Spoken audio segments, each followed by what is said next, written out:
Hey, Lead Up listeners, Mike Harbour. It's been a little while since I've recorded a podcast episode. I know you're still hearing them, but oftentimes because of my travels, I have to record 2, 3, 4 weeks in advance. Recording this live right now with you so that when you hear it, it's going to be fresh off the press. This is episode 436 of the Lead Up podcast. Really excited that you're here with me today. I just came back. I've been traveling for really the last 3 out of the last 4 weeks. I've been on the road. 2 of those weeks I got to spend in Colorado, which I love. I was there on business, but I love going to Colorado because I love the outdoors. I love to hike. I did some amazing hiking. My son and I actually went out a couple of days early. We hosted a leadership retreat in Buena Vista, Colorado with some other colleagues of mine. And we went out two or 3 days before the event started. And we were there on Easter morning. And so we got up at 3:45 in the morning and began hiking at 4:30. We climbed to about a little over 9,600 feet. It was about a 1,400 foot climb in the dark, headlights on, 10 degrees when we started hiking. Got to the top, the wind's blowing at least 30 mile an hour. So it was probably below zero wind chill factor. And then we were there to watch the sunrise come over the mountains, which was incredible. Felt like we were a little bit on Mount Everest. We hiked through some snow and wind. It was a fantastic opportunity. If you're not following me on LinkedIn, please find me on LinkedIn or even Facebook or Twitter. I often post pictures out there or maybe even video when I do things like that, but love to just have you in my network in those places as well. Look, I know that's not why you're here. I just want to let you know what I've been doing. I hope you're doing well in the leadership world. Look, this is the Lead Up podcast where we help leaders like you grow elite teams, retain top talent, achieve leadership excellence. I'm glad you're here. Today, we're going to tackle one of the most important yet overlooked aspects of hiring. It's team-based interviewing. I'm going to teach you a collaborative approach to hiring. Selecting the right talent is far more than ticking the boxes on the resume. I teach people to hire for fit, for values fit, not skill set. So we'll talk about that a little bit today. Interviewing is about finding someone who not only matches the role, but also fits seamlessly into your team and your company culture. One of the greatest mistakes you can make is hiring somebody that doesn't fit. They're not a values fit. They don't fit your culture.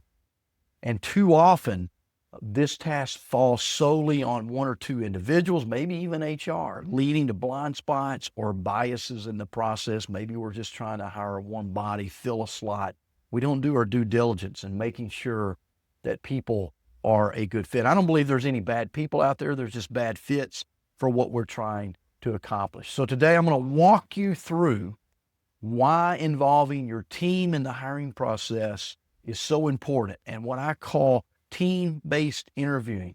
If you're watching on YouTube, go out and get a copy of my book, Quit Losing Talent, the expanded edition, where I go a little bit deeper into that topic in my book, plus lots of other great tools and tactics that you can use to help improve all of your hiring, retention, attraction, onboarding practices as well.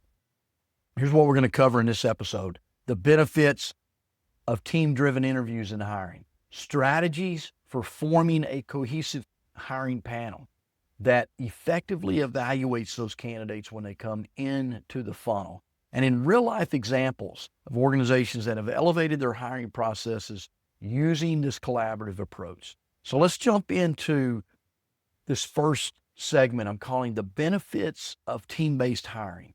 So to kick things off, why should you care about including more voices in your hiring process?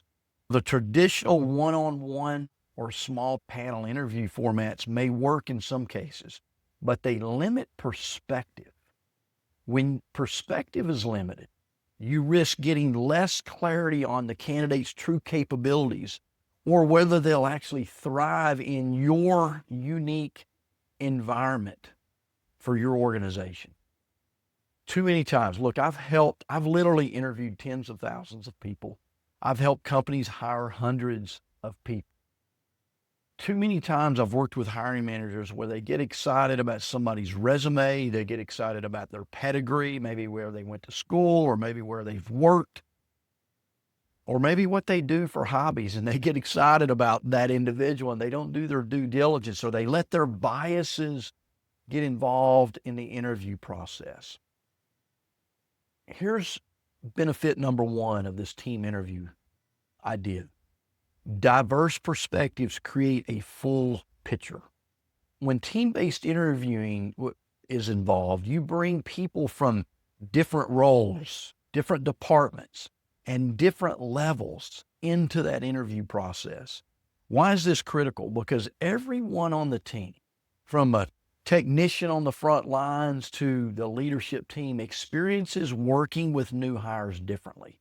If this new individual you're hiring is going to be working with different people at different levels in the organization, it would behoove you to have some of those people involved in the interview process. I've seen hiring managers make the mistake of making a hire without getting others involved, and it creates massive issues with that organization, with that team. I've even had organizations hire me to come in and solve collaboration issues, teamwork issues, communication issues, because a hiring manager made a decision to hire somebody but didn't involve the people that were going to be working with that individual in the interview process, and it's created massive issues. Now, that impacts the bottom line, it impacts productivity, it impacts speed, it impacts the revenue that's going to come in or be lost, because you got to hire someone like me to come in and do some of that mediation and create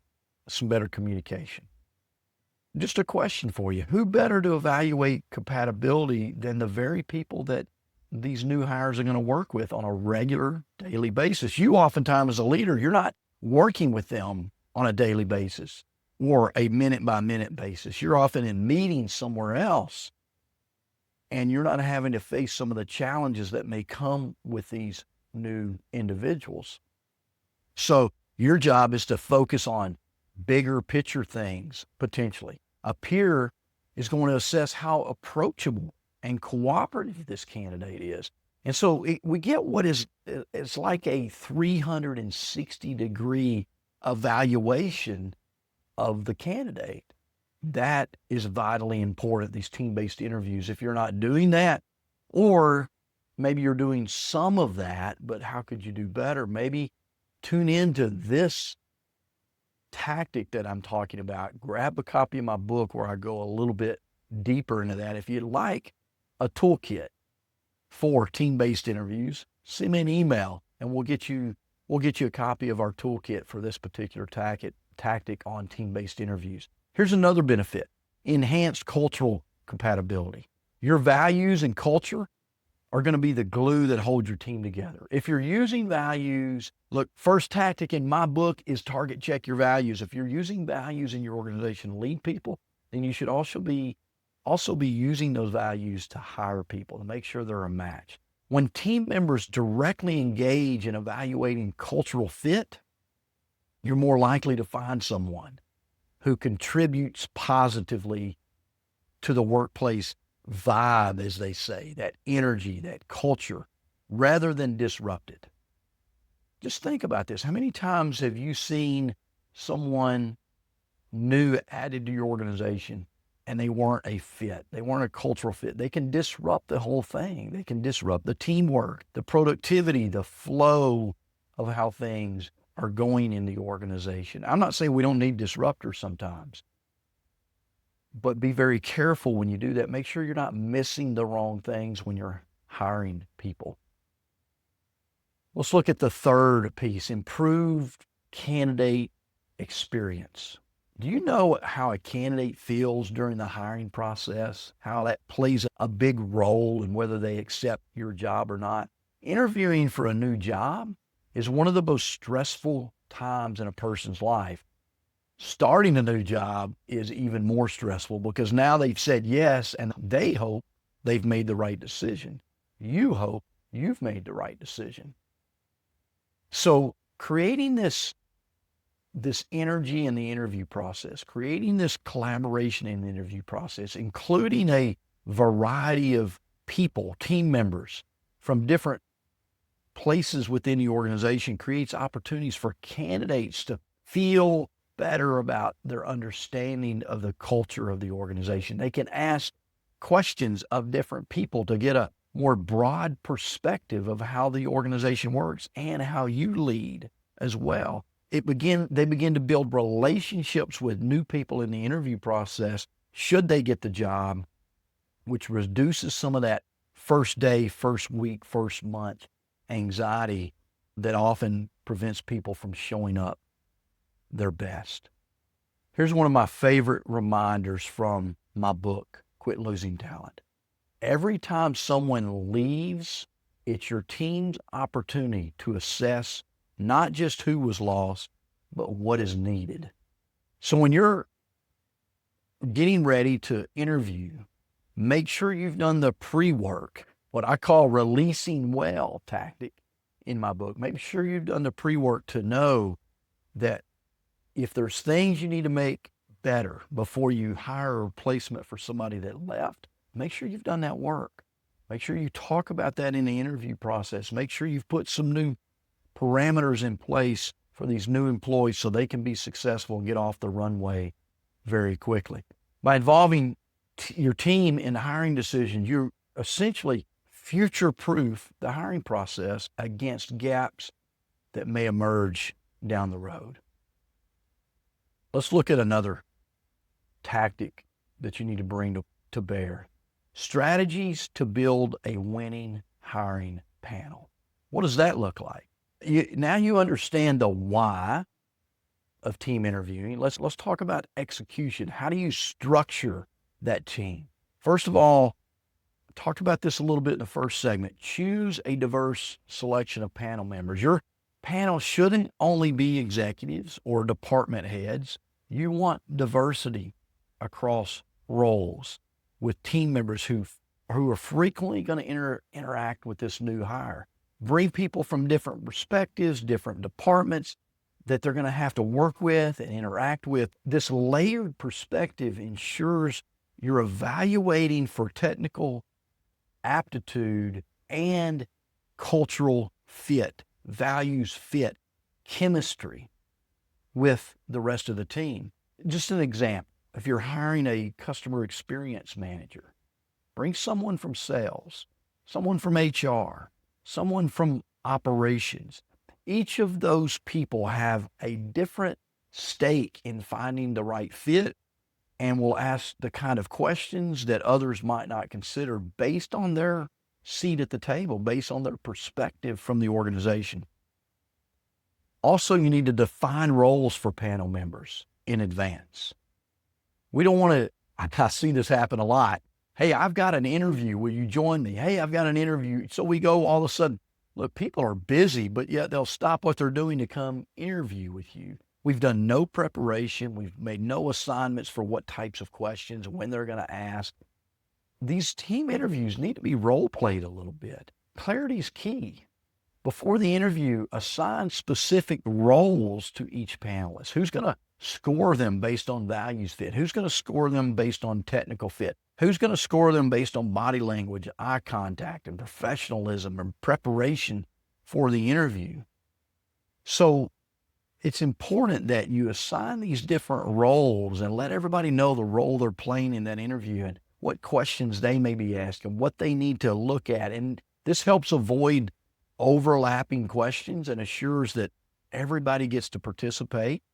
And also, we want everybody to participate, because if we have 10 people in an interview and only 2 of them participating, everybody else makes that candidate nervous, like they're just staring at them, but they're not involved in the interview. Remember, we're trying to alleviate anxiety, not create anxiety within that. Also, you need to develop some standardized questions. I always recommend know what your values are, know how people live those out, ask questions around your values. Very important. You should have standardized questions around each of your company core values that help you identify whether someone's going to be a cultural fit. And consistency is crucial. If you're interviewing 3 or 4 or 5 candidates, all of them should be asked the exact same core questions. Now, you may ask some different questions in the interview based on their experience or where they've worked or an answer they gave, but you can't objectively evaluate candidates and compare them to each other if you don't have a core set of standardized questions that every candidate is getting asked. So that's going to be something that you want to consider in your preparation for the interview. And then finally, you want to debrief as a group. Once the interview's over, we let the candidate go quickly. We debrief as a group. What did you see? What did you hear? What did you think? What did you feel? Like we want to understand the different perspectives in there, because if we wait a week or two before we're going to make a final decision and we try to get everybody together and compare candidates and the different interviews, it's too late. They've lost that because they've had 1,000 other things flow through their mind since that interview. A great hire isn't just an add-on. It's a multiplier. So team-based interviews give you the toolkit to make the types of hires that lift your entire team. Remember, we want to create elite level teams, and interviewing is a key way to do that. We're not just trying to fill a vacancy. Let me give you a couple of examples of real world success stories. I can share horror stories with you. As I shared earlier, I've worked with companies, they've made hires for all the wrong reasons, didn't involve the right people. But a fast scaling software startup, high turnover due to cultural misfits. And so to fix this, they begin to include engineers and designers and administrative tasks in their interview process for some key hires. One candidate who would later become their star project manager was originally overlooked by leadership until their peers vouched for her creativity and ability to collaborate. So the result in this new practice cut turnover by 40%. And the team felt more invested in the success of all the new hires. When you involve team members, that's another result of that. When you involve them in the interview and they give a thumbs up to that candidate, they have a vested interest to make sure that person is successful once they join the team. I've seen team members try to sabotage a new hire when they weren't involved in the interview process. They don't always get the final yes or no, but when they're involved and they say yes, then it gives them the opportunity to be vested in the success of that candidate. Look, I could give you lots more. I want to make sure that you bookmark this episode, re-listen to it. Go get a copy of my book, Quit Losing Talent, the expanded edition, where there's more resources. I'm even going to offer you a free toolkit on team-based interviewing. If you want to send me an email with the subject line, hey, I listened to episode 436, send me the team-based interviewing toolkit. I'll email it to you, no cost. We charge a lot of money for that in some of our training. So if you're interested in that, let me know, shoot me an email. Also, leave me a review on your favorite listening platform. Share this episode with your colleagues and friends, leaders that you know are striving to be elite. Here's what I want to leave you with. Team-based interviewing brings diverse perspectives, helps you get buy-in. It ensures cultural alignment, and it helps you evaluate the candidate experience based both on their technical and their values-based skills, because you're not the only one doing the interview. Remember this, every decision you make about who joins your team either builds the culture or complicates it. Choose wisely. It's right from my book, Quit Losing Talent. Hope you'll go get a copy. Hey, thanks for listening. Continue to be a lead as a leader. Make sure you tune in to the next episode of the Lead Up Podcast.